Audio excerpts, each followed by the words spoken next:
Employers are now able to stop their staff from wearing religious headdresses as well as other religious clothes and symbols, anything from a Christian crucifix to a Hindu bindi. The European Court has ruled that companies are now allowed to demand that their workers dress neutrally. So, joining us now, television presenter and businesswoman Saira Khan, who agrees with the ruling, and journalist Hannah Youssef, who disagrees. Very good morning to you both. Good morning. Hannah, when you wear your headscarf, does your employer say anything about it? Do you get any particular response to it? No. Well, I mean, in the UK, I don't think we have much of a problem when it comes to, people being able to express their religion and still have a job. You're a journalist and you work currently. You're a student, but you work at the Guardian at the moment. Yes, right? I'm doing an internship at the Guardian, but I do think that the ruling does send a message, and that message sort of, it will ultimately alienate people because it legitimises intolerant views, and it sort of gives the green light to employers to discriminate. What does wearing the headscarf mean to you as a young Muslim woman? Well, the headscarf means a lot of things for lots of different women, and I don't think mine... So to you, what does it mean to you? Well, to me, it's a reconciliation of, my Muslim background and my European culture, and but that's not. I can't say that's the same for everyone. Do you wear it because of modesty and because you need to cover up your hair? Not necessarily, no. For me, it's more of a cultural thing. Because I wonder for a lot of women, that is the case. That is a modesty thing or a spiritual thing. It brings them closer to God, or it can be a feminist statement. Or... Because I wonder if you wear it for modesty because you think it's important to cover up your hair, would it be even more difficult if someone asked you to remove it? Yeah, because the hair is a very private part for some women, and I think asking someone to reveal something that's private is quite unacceptable. And this isn't going to make Muslim women think, oh, OK, I'm going to take off my scarf now so I can get a job. It will make them stay at home and sort of take them out of the workforce. Sorry, you don't agree. Why? Well, I think this ruling, we have to put it into context of what it is that the companies who have policies where across the board they say we don't want any religious or political embellishments at work. We want it to be neutral for whatever reason. We feel that, we want to stick to that. And the reason it went to court is because two Muslim women who wore the headscarf took the companies to court, and this is a ruling as a result of that. Now, I think in the workplace, I think actually this is a common sense for companies, because we now know where they stand with their policies, but also for if I'm looking for a job, if I know that the company won't accept certain things that I'm really proud of, then I just won't apply to that company. You would be offended. So I think it's made it quite clear How would you feel if I said to you, actually, sorry, before we go on air, do you mind? I don't like your jacket. OK, right, I just don't like it. This isn't about you saying it to me. This is about a company who have got policies ITV says they don't like you wearing a jacket. They want you to wear a suit. Well, then we'd have to... Also, you can't just single out... How do you feel? No.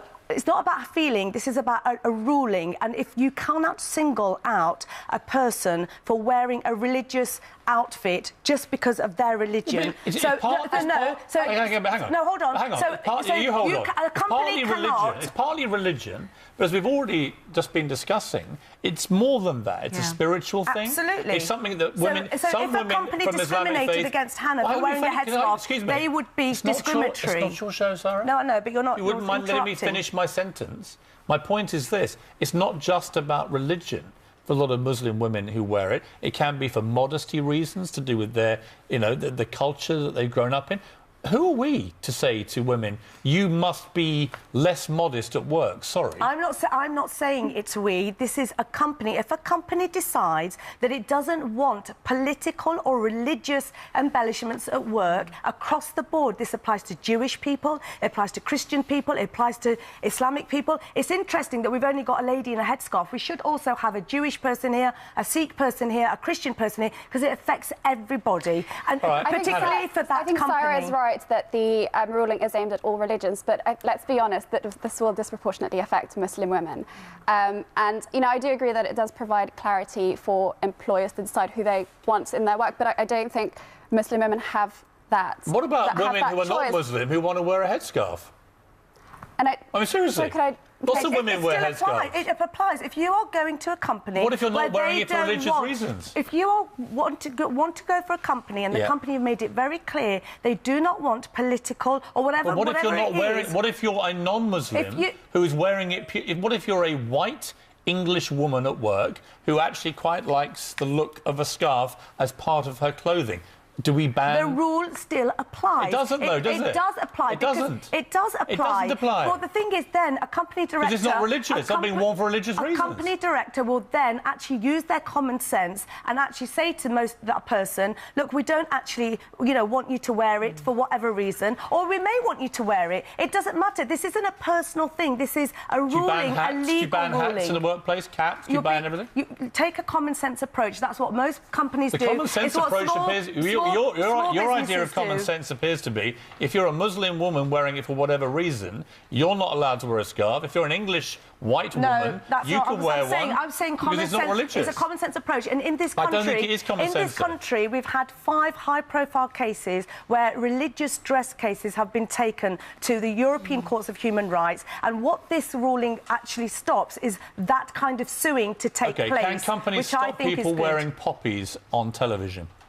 It depends on the company. Do you think they should? It depends on the company. Do you think they should be allowed to? My personal opinion is if you...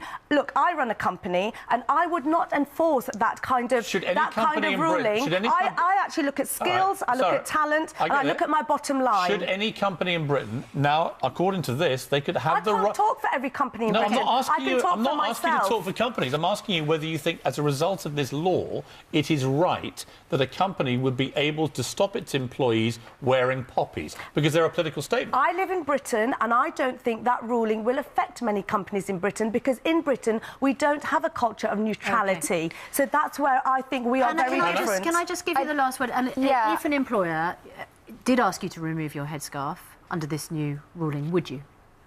Well, no, I wouldn't. And I think it sends a message that, Muslim women can't be in the workforce. They want to be follow their religion. So you would leave your job rather than comply with that? And I mean, a French MP, the French elections are coming up. He took the ruling as an endorsement of, he supports Marine Le Pen's Front National. Right, Marine Le Pen's laughing her head off. He took it as an endorsement of, the Front National. He said even the ECJ is voting. Okay. I just don't know why anybody would look at Hannah and think this is in any way offensive to anybody ever. I mean, how is that look offensive? It depends on the company's, objective and what their corporate image is and what their, values and principles are. Right. It's not a personal thing. Syra, thank you very much indeed. It's pretty personal if you're the one wearing the scarf, isn't it?